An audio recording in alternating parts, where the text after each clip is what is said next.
Welcome back to the channel, everybody. I'm excited you're here, and I'm excited to do a review of A Spring Harvest by Geoffrey Bache Smith. So, A Spring Harvest is actually a collection of poetry, and Geoffrey Bache Smith was really good friends with J.R.R. Tolkien. I'm going to keep this review kind of simple and not go into too much depth on the poems themselves, other than just kind of my impressions of them. But I will give you some really fun facts. So if you are, like, say, a Tolkien fan and you've never heard of Geoffrey Bache Smith, I highly recommend checking out his work. So he was born in 1894 and he attended King Edward School in Birmingham, which is where he met Tolkien. Geoffrey served during the First World War, and he actually was at the Battle of the Somme where he got wounded severely.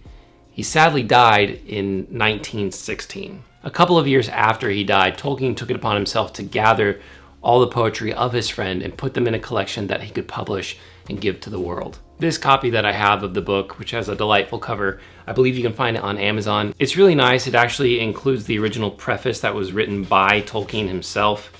And I love the fact that he didn't let these words just disappear.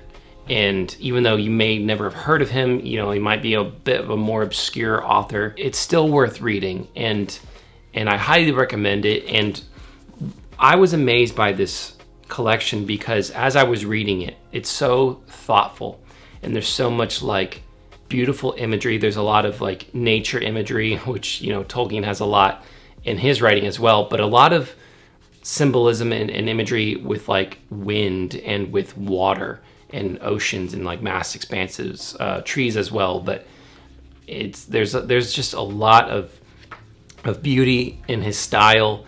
And like I said, there's a lot of this just like yearning and this like desire for beauty and for truth and to be seen. You know, we all want to be seen and we all want to be known in a way where, you know, people not only know we exist, but that we can feel like someone wants to know the true aspects of who we are and still love us, you know. And so I get that sense as I read his poetry, is that he wants to be known and he wants to know other people and the world around him. Anyway, that's just some of my takeaways that I get from his writing. If I may, I want to give you just a little taste of one of his poems, just a few lines at the very end of one called A Sonnet. Because the voice of trees finds better words than ever poet from his heartstrings wrung, because all wisdom and all gramarye are writ in fields, oh very plain to see.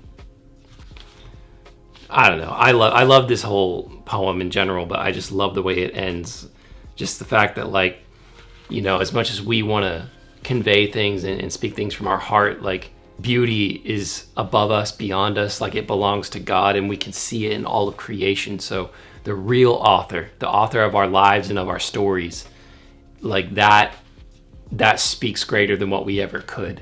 And like, I just think that's so cool, and it's just so profound. Another thing that just like amazes me about this is like he wrote a good amount of this when he was like a teenager, you know, like probably mid-teens, you know. He sadly was only like 22 years old when he passed away. So it's just, I read some of these things and it's like, man, I would have expected someone in their 60s or 70s or whatever with great life experience and great skill, you know, to write something as technical and profound as this. It's like the dude was in his teens, early 20s. Like it's remarkable. Like it truly is, like, it blows me away. So another thing that I find amazing about the fact that I'm holding this in my hands right now is the last letter that Geoffrey ever wrote to Tolkien before he went to the Battle of the Somme.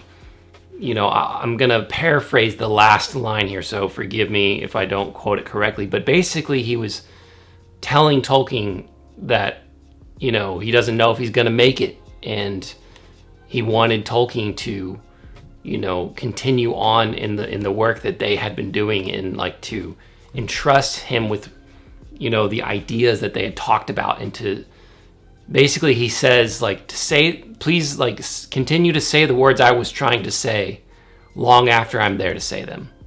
Again, paraphrase, but that's roughly what he says to Tolkien. So, I mean, he took it to heart. He gathered this together, got it published for all of us to enjoy. And I think that this will truly bless you. Now, if you clicked on this video, there's a chance you already are a fan of poetry. Maybe, maybe not, I don't know. But if not, I highly recommend you giving this a shot. I don't think it's like too intimidating to read. And what I love about poetry is that when it's good poetry, even if it's like maybe difficult at first glance, first read, there's still something that if you just allow yourself to engage with it, that the words, the meaning, it will in some way touch your heart. It will in some way open your mind. It will in some way bless your spirit. You know, hopefully, obviously, if the author has good intentions, because you want to be careful, you don't want to let bad stuff in. But just if you have that pursuit to just see the world in a different way and to have deep things within you like stirred up and watered and you know, hopefully produce fruit. Poetry is a great way to get that going, and I think you'll find the more you read poetry, the easier it becomes and the more enjoyable it becomes.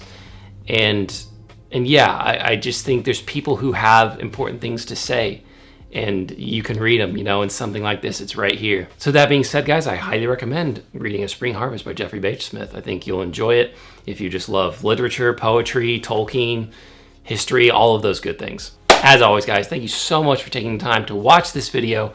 I truly, truly appreciate it. If you liked it, please consider liking the video.